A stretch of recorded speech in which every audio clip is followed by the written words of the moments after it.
The ship was old and slow. Daniel Carter stood at the small window and watched the stars pass by like tiny white dots on a black wall. He was 32 years old, and this was the most important day of his life. Earth had sent him to speak for all of humanity. He was not famous. He was not powerful. He was just a man who believed in words and the power they held. The United Earth Council had chosen him because he was calm, because he listened well, and because he never lost his temper. Today, he would ask the Galactic Concord to accept humanity as a member. It was a simple request, but it meant everything.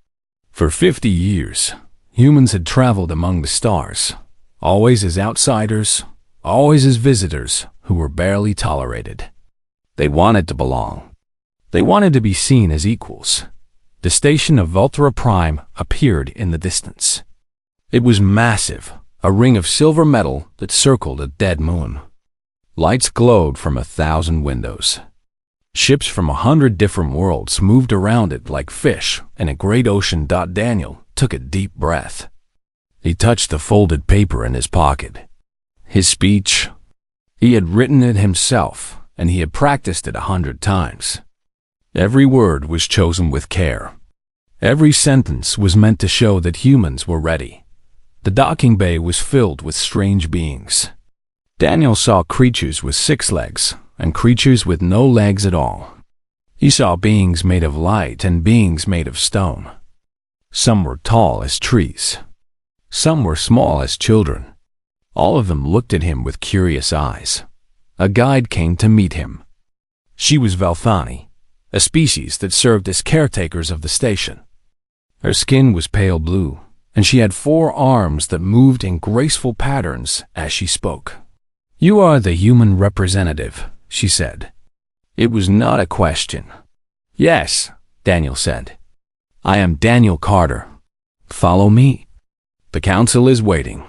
They walked through long hallways made of white stone. The walls were covered with carvings that told stories Daniel could not understand. History stretched back thousands of years in this place.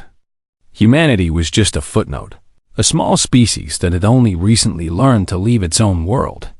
The assembly hall was the largest room Daniel had ever seen. It was round, with seats rising up in circles like a great bowl.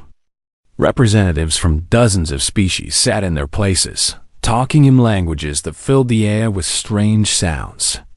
At the center of the room was a raised platform where speakers stood to address the council, and at the highest point of the hall, on a throne made of pure crystal, sat the High Ambassador of the Ethrani Dominion.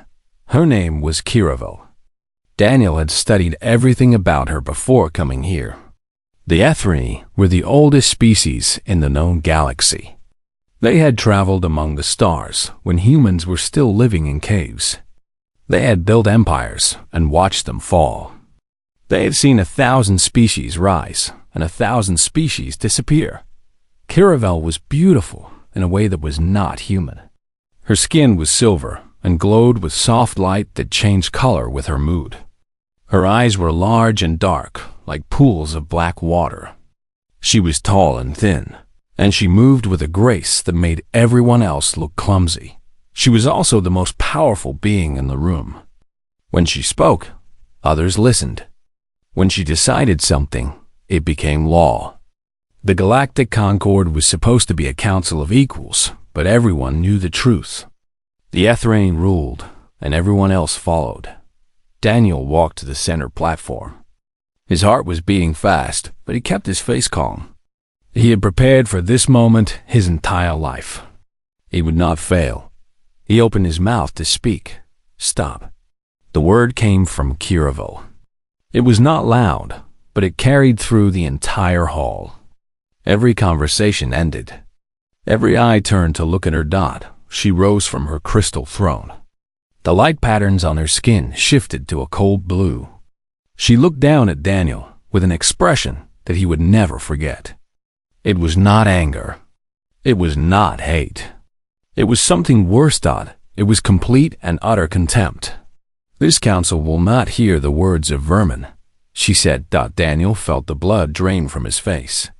He stood frozen, his speech still folded in his hand. Humanity is a plague upon the galaxy, Kiravel continued. Her voice was calm, almost bored. You are a species that crawled from the mud of an insignificant world at the edge of nowhere. You discovered fire yesterday. You learned to fly the day before. And now you come here, to this sacred hall, and you dare to ask for a seat among civilizations that have existed since before your son was born. Laughter rose from the seats around the hall. Not all of them laughed, but enough. The sound echoed off the walls and pressed against Daniel like a physical weight. He opened his mouth to respond, but Kiravel raised one slender hand. Do not speak. I am not finished.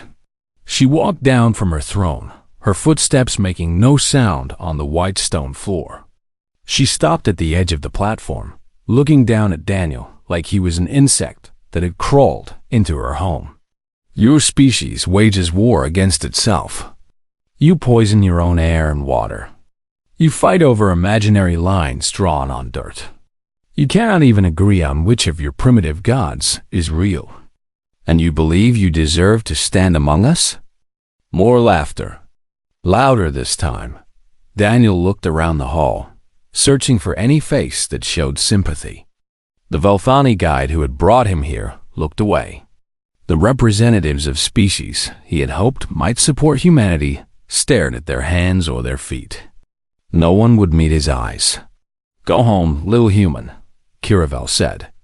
She turned her back on him and began walking toward her throne. Return when your species has learned to walk without falling down. Perhaps in 10,000 years, we might listen to what you have to say. Until then, you are beneath our attention. You are beneath our concern. You are nothing. She sat down on her crystal throne and waved one hand in dismissal. The laughter continued. Some representatives pointed at Daniel and made sounds of amusement. Others simply shook their heads like they were watching a child who had wandered into a room meant for adults. Daniel stood alone on the platform. His speech was still in his hand. All those carefully chosen words, all those hours of practice, all those dreams of what this day might mean. None of it mattered. He could feel anger rising in his chest. He could feel the urge to shout, to defend his people, to tell these arrogant aliens that they were wrong about humanity. The words were there, burning in his throat, demanding to be released, but he did not speak them. Instead, Daniel Carter folded his speech carefully and placed it back in his pocket. He straightened his jacket. He lifted his chin, and he walked out of the assembly hall without saying a single word. The laughter followed him through the doors and down the long hallways.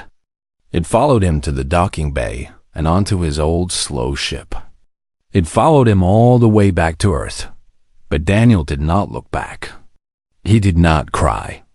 He did not curse. He simply remembered every laugh, every insult, every face that had looked away when he needed help. He remembered it all.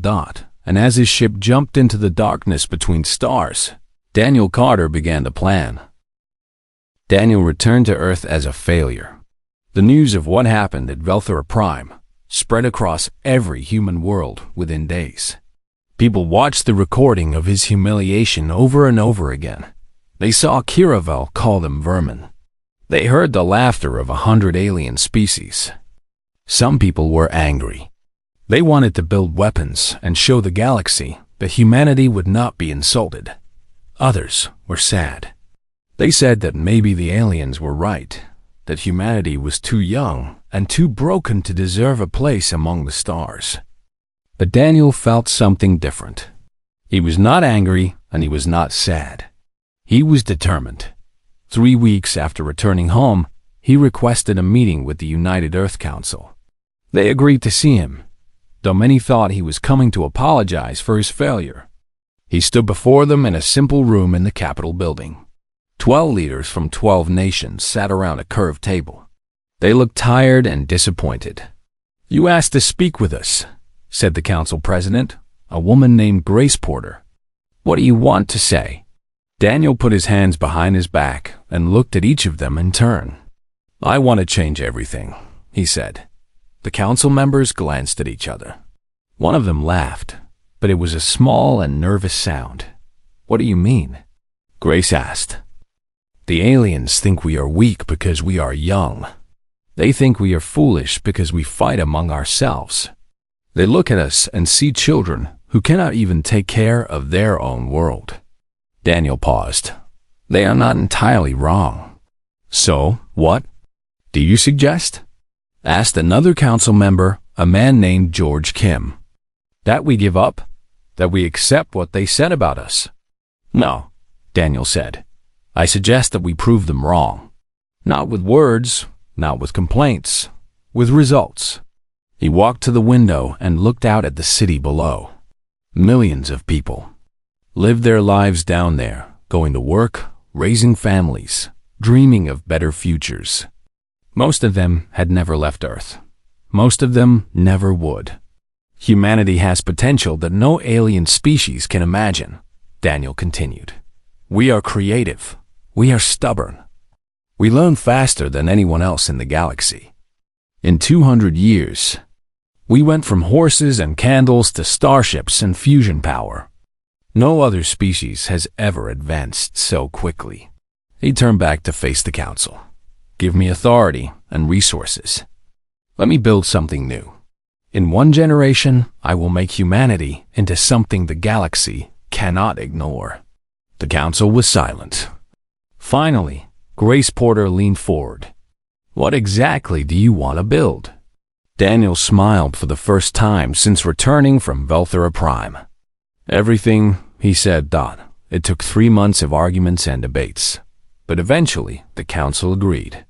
They created a new department called the Human Advancement Initiative, and they put Daniel in charge. He was given a budget larger than most nations and the authority to recruit anyone he wanted. He began with the scientists. Kevin Park was a young physicist who had been working on theories about space folding. Most people thought his ideas were impossible, but Daniel read his papers and saw something brilliant hiding in the math. He flew to Kevin's small apartment in Seattle and knocked on the door. "Who are you?" Kevin asked when he opened it. "I am the man who is going to help you prove everyone wrong," Daniel said. "Get your coat. We have work to do." Lauren Mitchell was a biologist studying human aging. She believed that death from old age was not natural, but a disease that could be cured. Her colleagues called her crazy. Daniel called her essential. Christopher Grant was an engineer who designed machines that could build other machines. His factories could create anything from medicine to starships, and they could do it faster and cheaper than any human factory had ever done before. One by one, Daniel gathered the brightest minds on Earth. He gave them money, equipment, and something more valuable than either: freedom. He told them to dream as big as they could, and then dream bigger. "No one is going to laugh at your ideas here," he promised them. "No one is going to tell you something is impossible.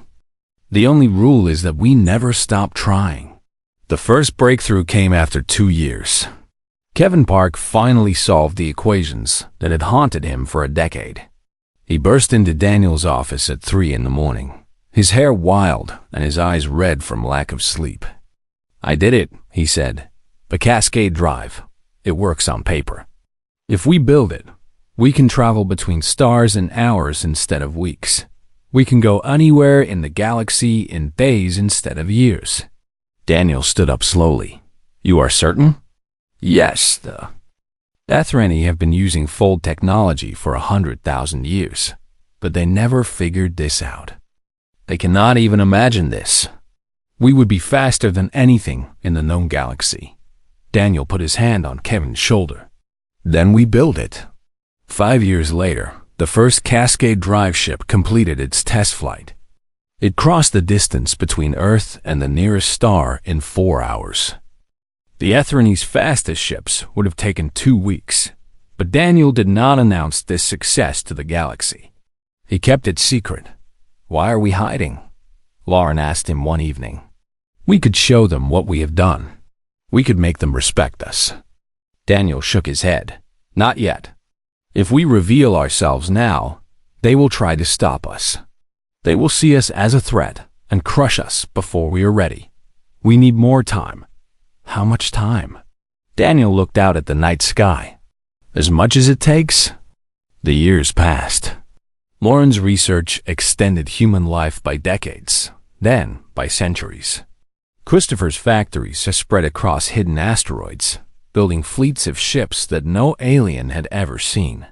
Scientists made discoveries that would have taken other species thousands of years to achieve. And through it all, Daniel waited. He grew older, though not as fast as he would have before Lauren's treatments. His hair turned gray at the sides. Lines appeared around his eyes. But the fire inside him never dimmed. He kept a picture on his desk.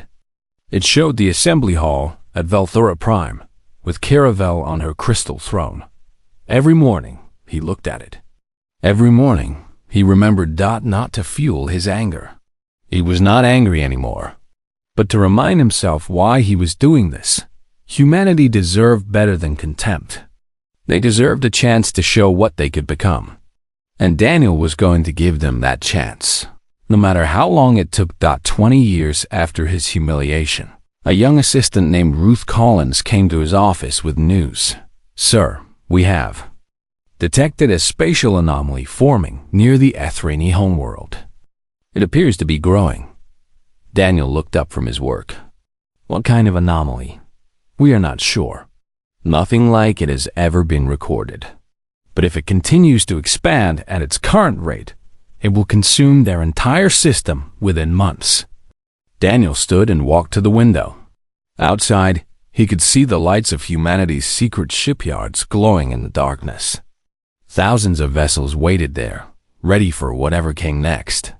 Keep watching, he said quietly, and tell the fleet to prepare. Ruth hesitated. Sir, if I may ask, what are you planning? Daniel did not answer immediately. He thought about Caravel and her laughter. He thought about being called vermin. He thought about every species that had looked away when he needed help. And then he thought about what kind of species humanity really was. We are going to help them, he said finally. Ruth looked confused. Help them? After everything they did to us? Daniel turned to face her. Especially after everything they did to us. That is what makes us different. That is what makes us human. He walked toward the door. Prepare my ship. It is time to go back to Velthora Prime. The distress signal reached every corner of the galaxy. It came from Nalith Prime, the ancient homeworld of the Ethrani Dominion. For the first time in recorded history, the most powerful species in existence was asking for help. The Galactic Concord gathered in emergency session at Velthora Prime. Representatives from every member world packed into the great assembly hall, their faces showing fear and confusion. The crystal throne of the High Ambassador was empty. Caravel was on Nalith Prime, watching her world die. On the view screens, they could all see the anomaly. It was a tear in space itself, a wound of pure darkness that swallowed everything it touched. Light bent around it in strange ways. Ships that flew too close simply vanished, crushed into nothing by forces no one understood. It had appeared 3 months ago. Since then, it had grown to the size of a small moon. At its current rate, it would consume Nalith Prime within 60 days. Our fleet has tried everything, said the Ethrani military commander, a tall being with silver skin darkened by stress. Energy weapons do nothing. Physical attacks are meaningless. We have lost 47 ships attempting to study it. Our greatest scientists cannot even explain what it is. The Velthani ambassador rose to speak. The Concord must combine all of our resources. If we work together, perhaps we can find a solution. We have already tried, the commander replied. The Kirathi sent their best physicists. The Morvani contributed their most advanced technology. Nothing has worked. The anomaly ignores everything we throw at it. Fear filled the hall. The Ethrani had ruled the galaxy for 100,000 years. They had survived wars, plagues, and disasters that would have destroyed lesser species. If something could threaten them, it could threaten anyone. There must be something we can do, the Velthani ambassador said. We cannot simply watch as an entire civilization is destroyed. No one answered. The screens continued to show the anomaly, slowly growing, slowly consuming everything around it. And then, in the silence, a new signal appeared on the sensors. Multiple contacts detected, announced the technician. Unknown origin. They are approaching Nalith Prime. The view screen shifted to show the incoming ships. They emerged from dimensional fold like nothing anyone had ever seen before, appearing from nowhere in flashes of brilliant blue light. There were hundreds of them. Then thousands. They were unlike any vessels in the galactic database. Their shapes were smooth and flowing, like water frozen in mid-motion. Their hulls reflected no light, seeming to absorb the darkness around them. And at the center of the fleet was a ship so large that it made everything else look like toys. Impossible, whispered the Ethrani commander. The largest ship ever built by the Concorde is 1/10 its size. The communication systems crackled with a new signal. A face appeared on every screen in the assembly hall. It was an older human male. His hair was silver at the sides, and lines marked his face. But his eyes were clear and steady, and he held himself with the quiet confidence of someone who had spent a lifetime preparing for this moment. This is Daniel Carter of Earth, he said, Supreme Commander of the United Earth Expeditionary Force. We received your distress signal. We are here to help. The hall erupted in chaos. Representatives shouted over each other. Some demanded to know how humans had built such ships. Others refused to believe what they were seeing. A direct channel opened from Nalith Prime. Kiravel's face appeared beside Daniel's on the view screen. She looked older too, her silver skin less bright than it had been 28 years ago. And for the first time in her long life, she looked afraid. This is High Ambassador Kiravel, she said. Her voice was unsteady. Human Commander, I must ask how you have done this. Humanity does not possess this level of technology. You cannot possess this level of technology. Daniel smiled. It was a small smile, without malice or triumph. Perhaps, Ambassador, you should have paid more attention to us. 28 years is a long time for humans. We are a very busy species. Kiravel's light patterns flickered with colors that the translator could not interpret. Whatever your capabilities, you cannot stop this anomaly. Our finest minds have tried everything. It is beyond our understanding. It is not beyond ours, Daniel replied. My scientists have been studying the anomaly since we first detected it. We believe we know what it is and how to stop it. But we will need to work fast. I am ordering my fleet to move into position now.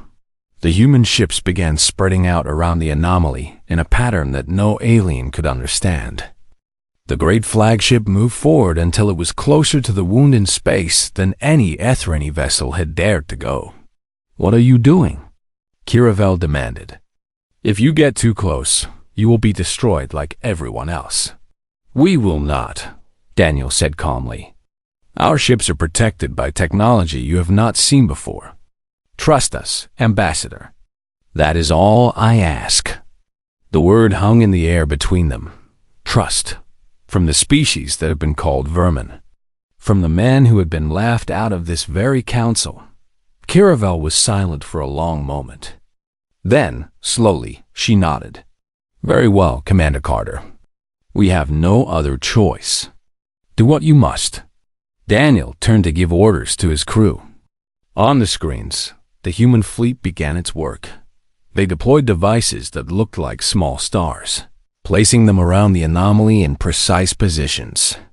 Energy flowed between the devices, creating a web of light that surrounded the darkness. The anomaly pulsed and fought against the containment, but the web held. Hours passed. The Galactic Concord watched in silence, as humans did what their combined civilizations could not. Engineers on the flagship ran calculations that would have taken Ethrani computers weeks to complete. Scientists adjusted the containment field with precision that seemed impossible. And through it all, Daniel stood on the bridge, guiding his people with quiet commands and steady confidence. After 12 hours, something changed. The anomaly stopped growing. The darkness at its center began to shrink. "It is working," Kiravel whispered. "How is this possible?" Daniel's voice came over the communication channel. "The anomaly is a dimensional wound caused by instabilities in the fabric of space. Your technology could not affect it because you were trying to fight it directly. We are not fighting it. We are healing it, stitching the wound closed from the inside." The process took 72 hours. The human fleet worked without rest, rotating crews to maintain constant pressure on the anomaly. One by one, the devices collapsed the wound in on itself, until finally, on the third day, the darkness vanished entirely. Space was whole again. Nalith Prime was saved. Cheers erupted on 100 worlds. Species that had watched in terror now celebrated with tears of relief. The Ethrani military commander wept openly, his silver face streaked with light. On the flagship, Daniel Carter sat in his command chair and allowed himself a moment of satisfaction. Around him, his crew embraced each other and laughed with exhaustion and joy. Ruth Collins came to stand beside him. "We did it, sir. We actually did it." Daniel nodded slowly. "We did. But this is not the end. This is just the beginning." "What do you mean?" He stood and looked at the image of Nalith Prime on the view screen. Millions of Ethrani were alive because of what humanity had done today. "I have been invited to address the Galactic Concord," he said. "It seems they want to hear what the vermin have to say after all." Ruth smiled. "Are you going to make them apologize?" Daniel shook his head. "No. I am going to show them who we really are. That is worth more than any apology." He walked toward the door, then paused and looked back. "Prepare my shuttle. I have a speech to give." The shuttle descended toward Velthura Prime. Daniel sat alone in the passenger cabin, looking out the window at the station he had not seen in 28 years. It looked the same as he remembered. The silver rings still circled the dead moon. Ships from 100 worlds still moved around it like fish in an ocean. But everything was different now. He could see the human flagship in the distance, its massive form visible even from this far away. Around it, hundreds of smaller human vessels maintained formation. A reminder to everyone that the species once called vermin had become something else entirely. The shuttle landed in the same docking bay where Daniel had arrived as a young diplomat almost 3 decades ago. A crowd was waiting for him. Representatives from every major species stood in rows, their faces showing a mixture of curiosity, fear, and respect. None of them were laughing. Daniel stepped off the shuttle. He was dressed in the formal uniform of the United Earth Expeditionary Force. Simple black fabric with silver trim. No decorations or medals. He had earned the right to wear a chest full of honors, but he had never cared about such things. A Volthani guide approached him. Her skin was pale blue, just like the guide who had led him to his humiliation so many years ago. She might have been the same person. Daniel could not tell. "Supreme Commander Carter," she said, and her voice held none of the dismissive tone he remembered from his first visit. "The Galactic Concord is assembled. They are waiting for you." "Thank you," Daniel said. "Lead the way." They walked through the same white stone hallways. The same carved walls told their ancient stories. But this time, beings stopped to stare as Daniel passed. They whispered to each other and pointed at the human who had done the impossible. The assembly hall was full. Every seat was taken, and more representatives stood along the walls. Daniel had been told that this was the largest gathering of the Concord in 1,000 years. He walked to the center platform, the same spot where he had stood as a young man with a folded speech in his hand. He looked up at the rising circles of seats and saw faces from species he had studied, species he had negotiated with, and species he had never met. And there, at the highest point of the hall, sat High Ambassador Kiravel on her crystal throne. She looked tired. The light patterns on her silver skin were dim, and there were shadows under her large dark eyes. The crisis had taken much from her, but she was still beautiful in her alien way, and she still held herself with the dignity of someone who had ruled for centuries. "Supreme Commander Carter," she said, and her voice echoed through the hall. "On behalf of the Ethrani Dominion and the Galactic Concord, I must acknowledge our debt to humanity. Your actions have saved my homeworld and the lives of billions of my people." She paused. Her light patterns flickered with colors that Daniel now recognized as shame. "And I must also acknowledge something else. 28 years ago, in this very hall, I spoke words that were cruel and unjust. I called your species vermin. I told you that you were beneath our notice. I laughed at your dreams and dismissed your potential." The hall was completely silent. No one moved. No one breathed. Kiravel rose from her throne and descended the steps until she stood at the edge of the platform, just a few meters from Daniel. She was taller than him, but somehow, at this moment, they seemed the same height. "I was wrong," she said. "I ask for your forgiveness." The words hung in the air. Daniel looked at her for a long moment, studying the face that had haunted his memories for almost 30 years. Then he reached into his pocket and pulled out a folded piece of paper. It was yellowed with age, the corners soft from being handled many times. He unfolded it carefully and held it up so everyone could see. "This is the speech I prepared for my first visit to this hall," he said. His voice was calm and steady. "I wrote it myself. I practiced it 100 times. I believed that if I found the right words, I could convince you to give humanity a chance." He looked around the chamber at all the watching faces. "I never got to deliver this speech. I was silenced before I could say a single word. So let me tell you now what I came here to say 28 years ago."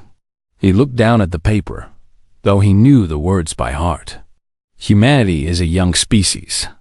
We have made many mistakes. We have fought wars against ourselves. We have damaged our own world. We have not always lived up to our potential. These things are true, and we do not deny them." He paused. "But we are more than our mistakes. We are dreamers who reach for stars we cannot yet touch. We are builders who create things that have never existed before.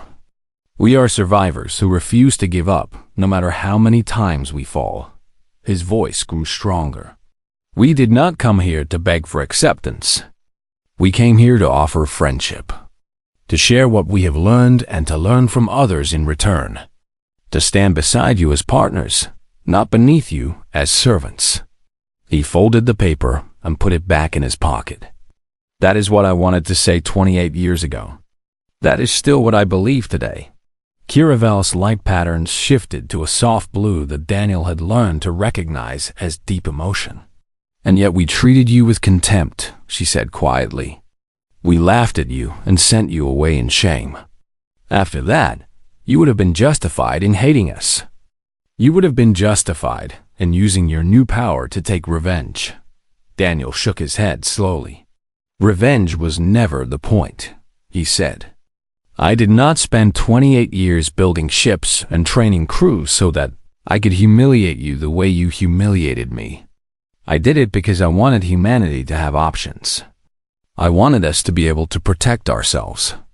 But more than that, I wanted us to be able to help others." He gestured toward the view screen, which showed an image of Nalith Prime safe and whole against the stars. "Your world was dying. Your people were afraid. And when we saw that, we did not hesitate. We did not ask for payment or demand apologies. We came because it was the right thing to do." He turned back to face Caravel. "That is who humans are, Ambassador. Not vermin. Not a plague. We are a species that believes in second chances. We believe that people can change, that relationships can heal, that enemies can become friends." He extended his hand toward her. "I do not want your guilt. I do not want your shame. I want what I have always wanted since the first day I came to this hall. I want partnership. I want cooperation. I want to build something together that neither of us could build alone." Caravel stared at his outstretched hand. In Ethrani culture, such a gesture had deep meaning. To touch hands was to acknowledge equality, to accept another being as worthy of respect. For a long moment, she did not move. The entire Galactic Concord held its breath. Then, slowly, she reached out and took Daniel's hand. The hall erupted. Not with laughter this time, but with something else. Some representatives cheered. Others wept. Many simply stared in amazement at what they were witnessing. An Ethrani High Ambassador, the most powerful being in the known galaxy, standing hand in hand with a human who had once been called vermin. "You are remarkable, Daniel Carter," Caravel said softly, so only he could hear. "Your species is remarkable." Daniel smiled. "We are just stubborn," he replied. "Stubborn, patient, and unwilling to give up on the idea that things can get better." Caravel's light patterns shifted to a warm gold. "Then perhaps we can learn something from you after all." "That is all I ever wanted," Daniel said.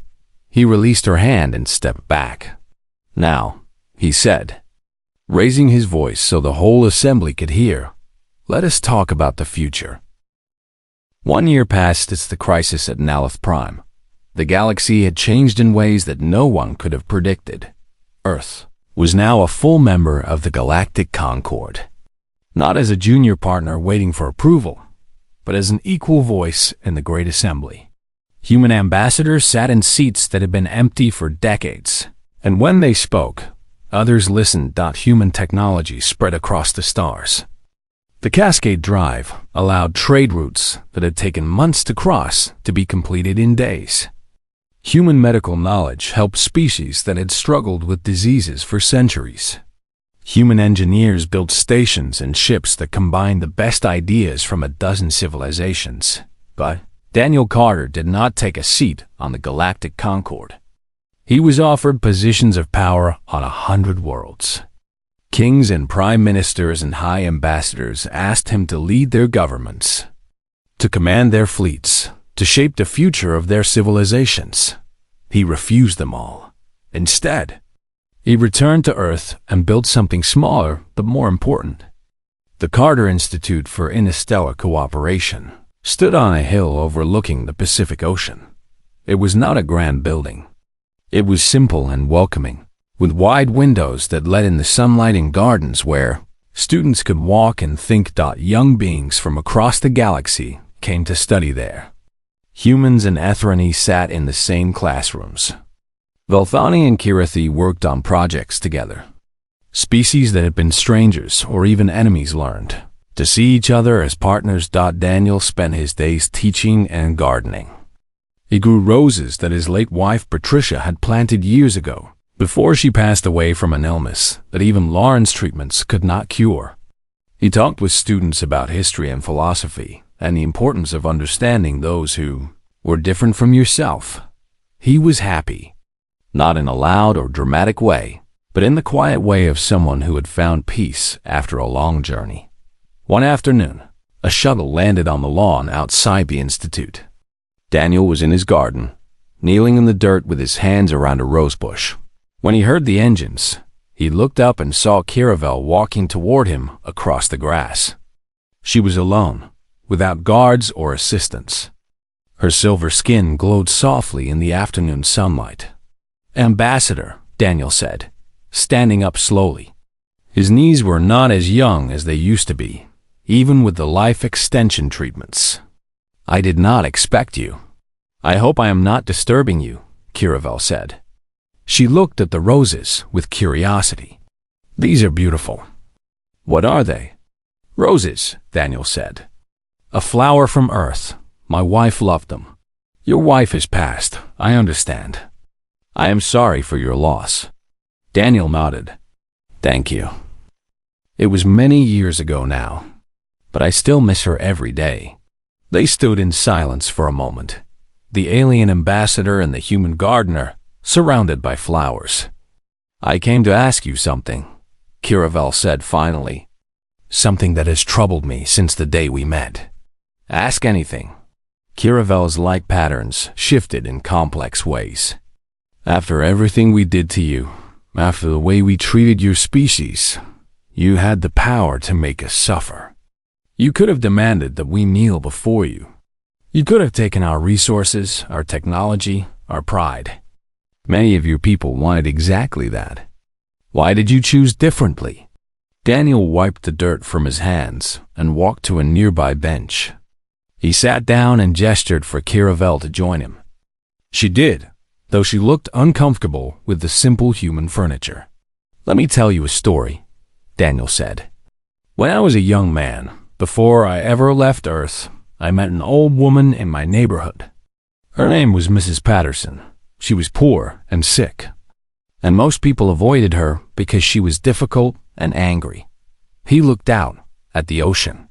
One day, I asked my mother why Mrs. Patterson was so mean to everyone. My mother said something I never forgot. She said that Mrs. Patterson had been treated badly her whole life by people who should have been kind to her. She was not mean because it was her nature. She was mean because meanness was all she knew. Daniel turned to face Kiravel. When you laughed at me in that assembly hall, my first thought was to hate you. I wanted to prove you wrong by making you suffer. I wanted revenge. Kiravel's light patterns flickered with what might have been shame. But then I thought about Mrs. Patterson, Daniel continued. I thought about how easy it is to become the thing that hurt you. If I had used our power for revenge, I would have become exactly what you said we were. A species that responds to cruelty with cruelty. A species that cannot rise above its anger. He shook his head. I did not want that for humanity. I did not want us to be defined by our worst moments. I wanted us to be defined by our best ones. Kiravel was quiet for a long time. When she spoke, her voice was soft. In 10,000 years of life, I have never met anyone like you, Daniel Carter. Your wisdom puts my own to shame. Daniel laughed gently. I am not wise. I am just old enough to know that holding on to anger is like carrying a heavy stone. Eventually, it will break your back. Better to set it down and walk forward without it. A group of students walked past the garden. There were 3 humans, 2 Ethrani, and a Volthani, all talking and laughing together about something Daniel could not hear. They waved at him as they passed, and he waved back. That is why I built this place, he said, watching them go. Not to celebrate human victory or to show off our power, but to create something new. A place where young people from different worlds can learn that they have more in common than they think. A place where the mistakes of the past do not have to be repeated. Kiravel looked at the students with an expression Daniel had never seen on her face before. It took him a moment to recognize it. Hope. I have lived for 10,000 years, she said slowly. I have seen empires rise and fall. I have watched species destroy themselves and each other. I thought I knew everything there was to know about the galaxy. She turned to face Daniel. But I did not know humans. I judged you by what you had been, not by what you could become. That was my failure, and I will carry the shame of it for the rest of my long life. Daniel reached over and placed his hand on hers. It was a small gesture, simple and human. Shame is another heavy stone, he said. Set it down, Kiravel. Walk forward with me instead. Her light patterns shifted to a warm gold. For the first time since Daniel had known her, she smiled. I would like that, she said. They sat together in the garden as the sun began to set. The roses swayed gently in the breeze, and the sound of students laughing drifted across the lawn. "Will you stay for dinner?" Daniel asked. "My daughter is bringing her children to visit. They have never met an Etherany. I think it would be good for them to see the people who were once enemies can become friends." Kiravel inclined her head. "I would be honored," she said. And so, 28 years after a young diplomat walked out of an assembly hall in silence, an old man shared his table with the one who had once called him vermin. Not in triumph, not in vengeance, in hope. Daniel's grandchildren were shy at first, hiding behind their mother's legs and peeking out at the tall silver alien who sat at their grandfather's table. But children are curious, and Kiravel was patient. By the end of the evening, they were climbing on her lap and asking questions about her glowing skin. "Will we really go to the stars someday?" asked the youngest, a boy named Samuel. Kiravel looked at Daniel, then back at the child. "You will go farther than any of us can imagine," she said. "That is the gift your grandfather has given you. Not power or wealth, but possibility. The chance to become something wonderful." Samuel nodded seriously, as if he understood every word. Then he yawned and asked if there was any more dessert. Later that night, after everyone had gone home and Kiravel had returned to her ship, Daniel stood alone in his garden. The stars were bright above him, thousands of points of light representing worlds he had helped to save. He thought about the young man who had stood in that assembly hall so long ago. That man had been hurt and humiliated. He had every reason to give up, to turn bitter, to let the cruelty of others define him. But he had not. He had chosen to believe that humanity could be better. He had chosen to build rather than destroy. He had chosen hope over hate. And now, looking up at those stars, Daniel Carter knew that it had been worth it. Every year of work, every moment of patience, every time he had refused to give in to anger, all of it had been worth it. He smiled, turned off the garden lights, and went inside to sleep. The next morning, there would be more students to teach, more flowers to tend, more visitors from distant worlds who wanted to understand how humans had become what they were. The work was never done, but that was exactly how Daniel wanted it.